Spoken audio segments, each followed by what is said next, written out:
Yo, what's going on guys? HyperX here, welcome back to another video for DNF Duel, and today I want to talk about 3 more awesome characters they have revealed this week. Honestly, every time they show off a new character for this game, I get so much more excited. This is super cool. I already enjoyed playing the beta back when they of course dropped the sort of 2 different ones, giving us a chance to go hands-on. I really like the way this game plays, and of course it launches later on this month, so I cannot wait to jump in. But on top of the already existing badass characters, they're rolling out a whole new suite. They've been dropping videos every other day this week, so I imagine by the end of the week we'll probably have another sort of 5 or so. But today I want to quickly go through the new ones in case you haven't seen them. So if you guys do enjoy this, a like would be super appreciated. Comment down below, let me know what you guys think of these.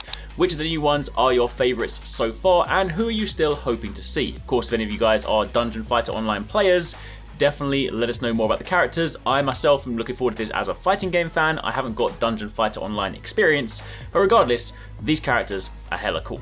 Anyway, with that being said, first up we have the launcher. Honestly, really liking the design for this one. The sort of outfit for this character is really cool. Also with this kind of hologram style Vegeta scouter, she basically has a lot of guns. And big ones. We're not talking like little pistols, we're talking she is just like ridiculously large weapons. She can swap them out for some meaty looking combos, and she can even call down a flipping rocket. And she then seems to deploy some sort of Tony Stark looking proton cannon as an ultimate finisher. Of course, for those of you guys that do play Dungeon Fighter, she is a advancement or a sort of subclass of the Gunner class, the female Gunner class to be precise. They are of course warriors who dominate enemies wielding dual pistols from a distance, and it's said that a highly trained female Gunner is more swift and agile than a male Gunner and uses their speed to annihilate enemies. More specifically though, the launcher is, surprise surprise, a Gunner specializing in ranged attacks with heavy firearms. We can of course see that, and the actual sort of official artwork for this character even has her with a giant mech, so maybe they're keeping some things hidden, but either way, I'm really digging this character.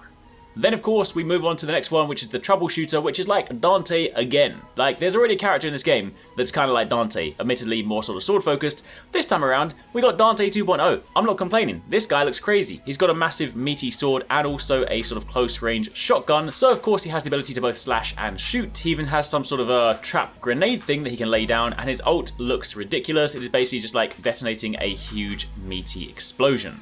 The Troubleshooter, of course, is a subset of the Agent class, who are combat personnel of the company who specialize in guns and swords. They combat in a unique style which combines the firearm techniques of the Empyrean and the sword techniques of the Arad. The Agent departs on a journey in the search of the truth upon hearing the news of the survival of O'Connell, master of the company who is long thought to be dead. Of course, the Troubleshooters themselves are on the battlefield. They said that they subdue their enemies with a bayonet, a shotgun, and bombs. Again, looking super cool. And then finally, the one they dropped today is the Swiftmaster. I really like the design for this character. I mean, honestly, every single time they drop new characters, I really like them. I always find that when it comes to fighting games, typically there's normally just a few that I like the look of, so I tend to sort of gravitate towards them. But with DNF, every single one just looks badass. This guy's like sort of Aang the Airbender, of course, lots of cool close range magic abilities, plenty of wind to sort of mix up and sort of launch your opponent as well, plenty of sort of like launching abilities, and of course a suitably epic finisher.